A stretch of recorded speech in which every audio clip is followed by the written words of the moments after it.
your conspiracy theories, and let's keep talking about that. So, real quick, guys, if you don't know, I'm going to let you in on a little secret. I to do a little callback to Scar. Shall never be king. I saw the movie in Encanto. It's coming out in theaters, I believe, next week, the week of Thanksgiving, maybe on the 29th or so. And I got to see it yesterday. I took the kids out. It's from the makers of Moana, Frozen, and whatnot. And I gave my quick thoughts on it on TikTok. But I want to just give you my little 2-minute little why you should see this movie. I believe that Encanto, just like Coco, is one of those movies that'll sneak up on you. It's like if you're on the fence of just being awesome, get off the fence and be awesome and watch this movie.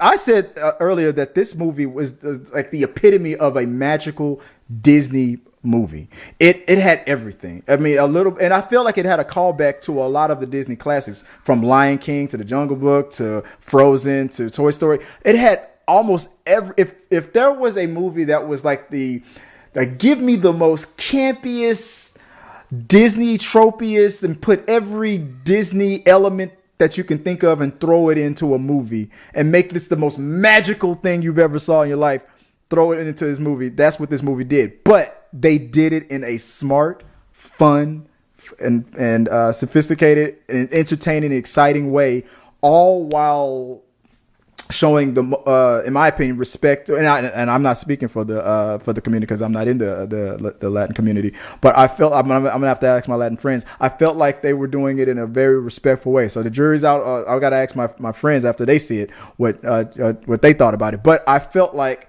I learned a lot. I felt like this was an endearing movie. It reminded me of, and this is going to sound weird, but it reminds me of that joke that we always talk about with the Fast and Furious, how we always talk about it's all about the family.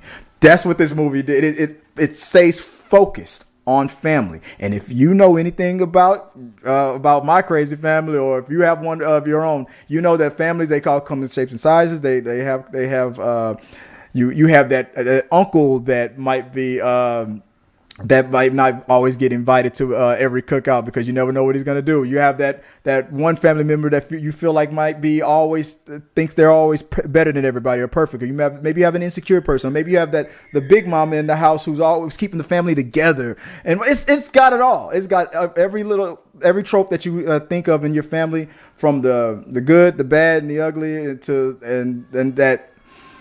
How can I put this? It felt like a big giant, like a cookout. Like I felt like I was going to a family reunion. It had this sense of community.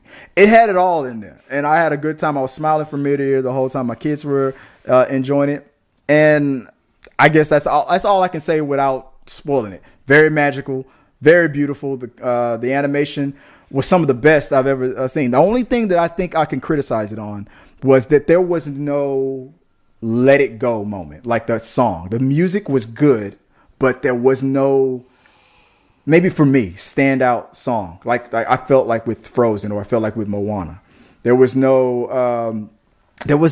song that was my favorite song, but there was no song that stood out like the way those soundtracks did. That's my only criticism of it. But other than that, go check it out. I think it's coming to theaters on the 29th of November.